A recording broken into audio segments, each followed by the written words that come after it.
itu bukan bikin bumbu aja, nggak usah yang lain-lain. Udah, kamu jenius di situ. Bisa bikin catering, bisa jadi pengusaha, jeniusnya di situ kok. Karena begitu kamu ingin jadi orang lain, ya kamu jadi idiot. Masuk jurusan fisika, mencret. Makanya kurikulum sekarang itu kurikulum merdeka. Dibuat semuanya merdeka. Silahkan kalian mau belajar apa. Munculkan potensi dirimu, bakatmu. Karena setiap manusia itu adalah tamu agung yang datang ke semesta untuk jadi dirinya sendiri. Paham sampai sini? Yuk. Mungkin gak orang sadar membunuh? Mungkin? Kalau orang baik membunuh mungkin. Karena orang baik belum tentu sadar. Apalagi baiknya cuma apa kata orang. Hati-hati nih. Banyak orang yang kelihatannya baik sebetulnya cuman karena banyak aturan yang membuat dia seakan-akan kelihatan baik. Di belakangnya ketika aturan itu agak sedikit saja kendur, mungkin saja dia bukan jadi seperti yang dinilai oleh banyak orang. Ngerti maksud saya? Atau perlu saya jelaskan? Mohon maaf. Ada satu bangsa, gak usah saya sebut namanya. Di sana itu dia itu teratur sekali hidupnya. Karena di sana ada aturan yang mengikat dia. Begitu dia pindah ke tempat lain yang aturannya tidak seketat di negaranya, ternyata perilakunya kelihatan. Jadi dia baik karena diikat oleh aturan, dia baik karena takut oleh aturan. Itu belum benar-benar baik, itu belum baik dari kesadaran.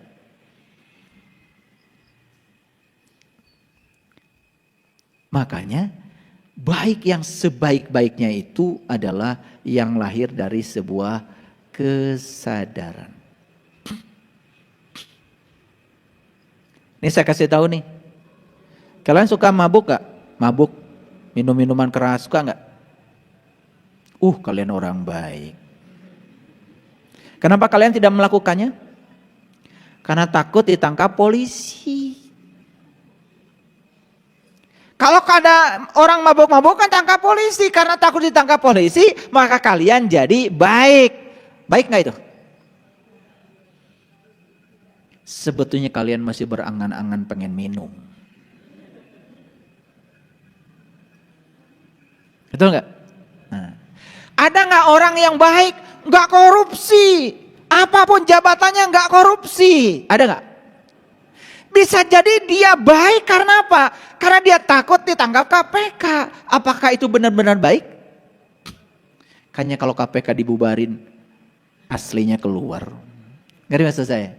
Jadi jangan bilang kalau orang tidak korupsi itu tidak bermental. Mungkin saja karena dia takut, belum berani.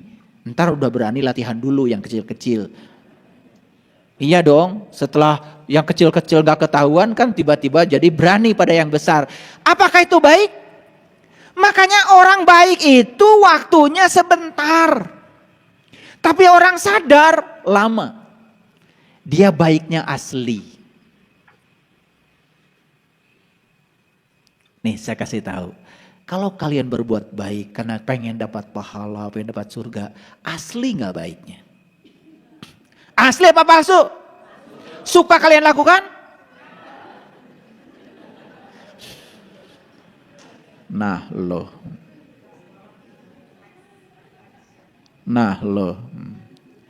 Makanya kita ini terus menerus hidup dalam kepura-puraan, ketidaksadaran.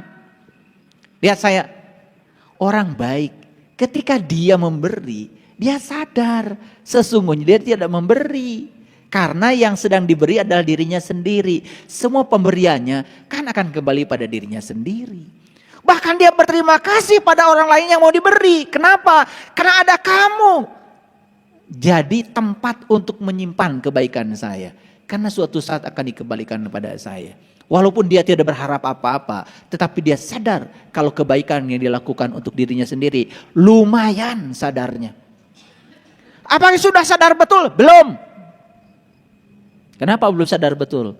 Ya kan masih berharap. Nanti kebaikan dikembalikan pada saya. Tetap aja ada harapan.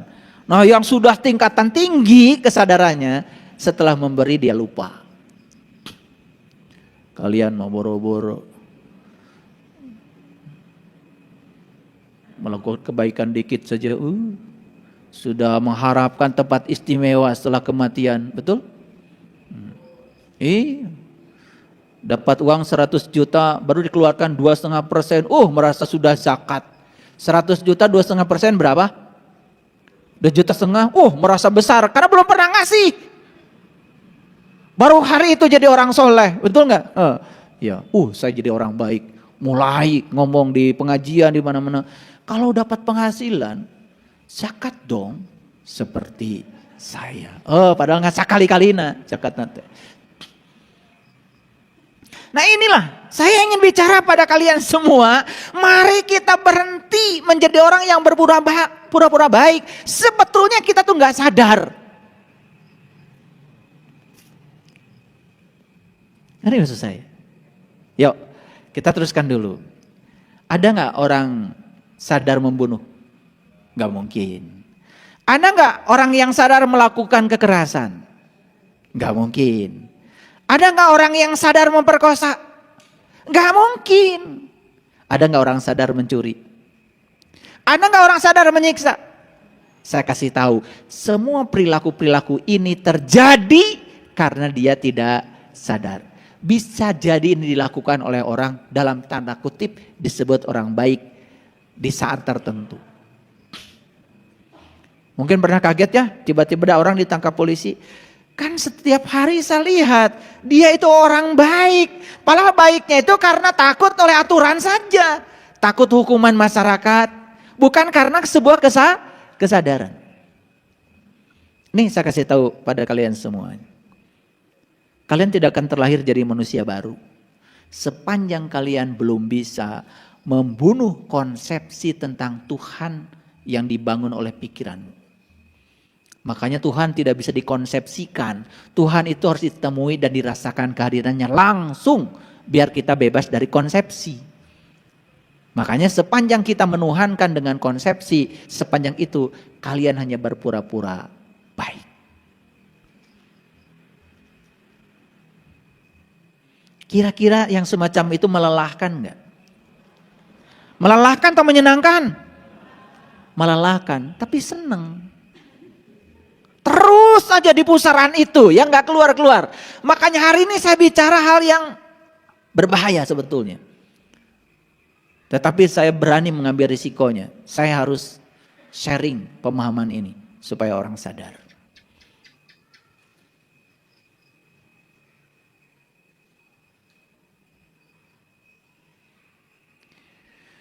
Hanya ketika ketidaksadaran memerintah dalam kegelapannya, semua jenis musuh akan masuk. Ngerti gak kalimat ini? Begitu ketidaksadaran kita memerintah, di mana ketidaksadaran memerintah? Di ruang gelap. Akan masuk gak musuh-musuh kita? Masuk. Begitu kita diperintah oleh ketidaksadaran kita di ruang gelap, perhatikan saya, musuh masuk. Ilustrasi yang sederhana gini. Ini ilustrasi yang sederhana. Tapi ini ilustrasi yang cerdas. Perhatikan saya. Ada orang mau maling ke rumah kita, lampunya masih nyala.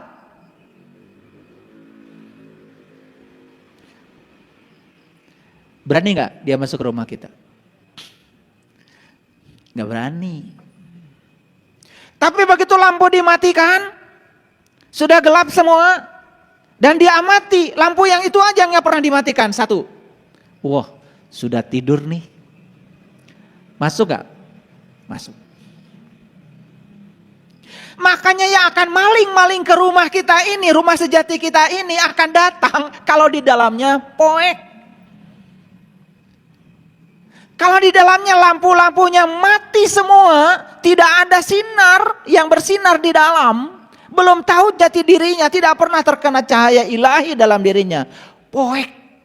Gampang sekali pencuri masuk.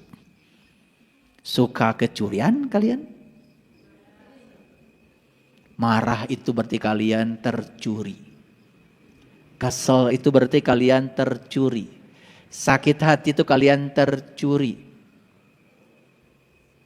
Kenapa tercuri? Lampunya mati. Makanya saya ambil ilustrasi yang sederhana.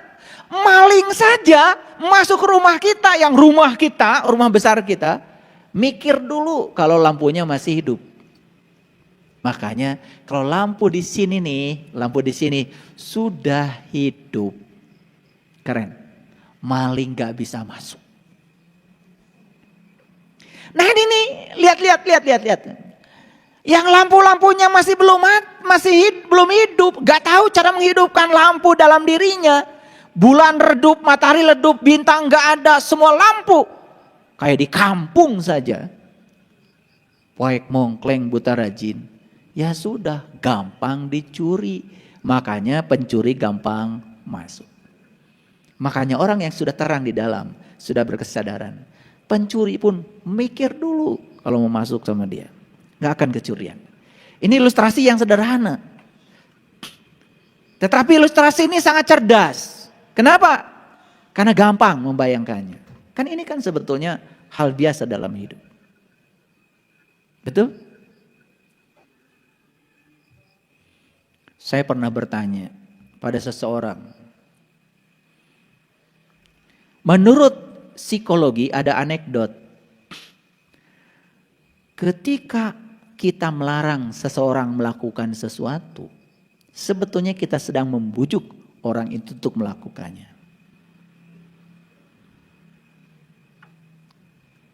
Itu pendapat dari ahli psikologi, namanya Sigmund Freud.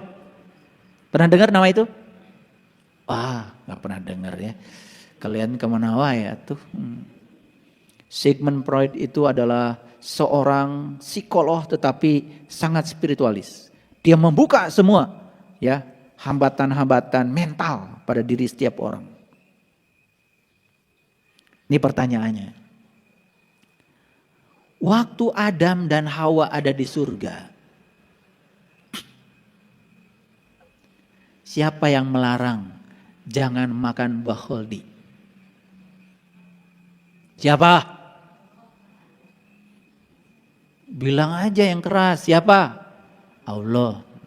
Nah, gak apa-apa. Bukankah kata Sigmund Freud, kalau dia melarang, sesungguhnya merayu untuk melakukannya. Pikirkan. Gak diteruskan. Mikir dong, enak aja pengen dikasih jawabannya.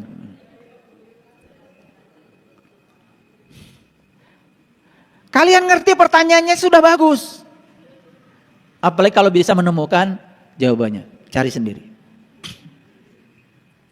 2. Kalau di rumah kita masih nyala, pencuri nggak masuk, setuju? Kalau di sini nyala, pencuri nggak bisa masuk. Jadi nih saya kasih tahu sama kalian semua yang suka tersinggungan, baperan, gampang sekali marah. Itu tanda bahwa rumahmu poek.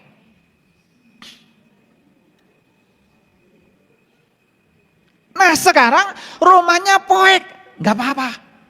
Tapi ada satpam. Ada yang jaga. Berani gak itu pencuri masuk? Agak lumayan. Gak apa-apa poek, tetapi ada penjaga. Ada satpam di sini. Ada kesadaran yang menjaga dirimu. Gak akan masuk tuh pencuri. Yang ketiga.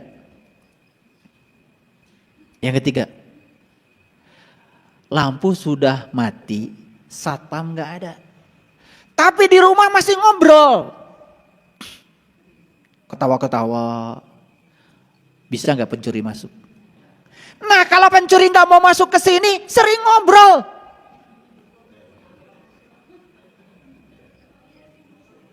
Ngobrol dengan siapa? Ya Allah. Kamu itu gak sendiri, kamu bersama Allah, kurang ngobrol.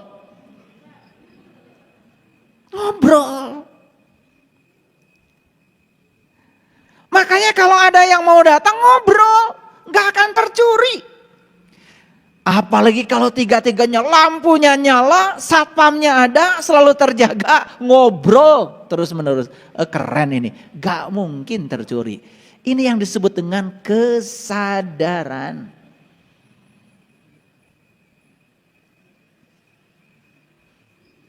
Ngerti gak ini?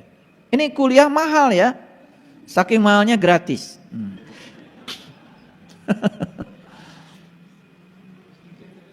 Ya, iya.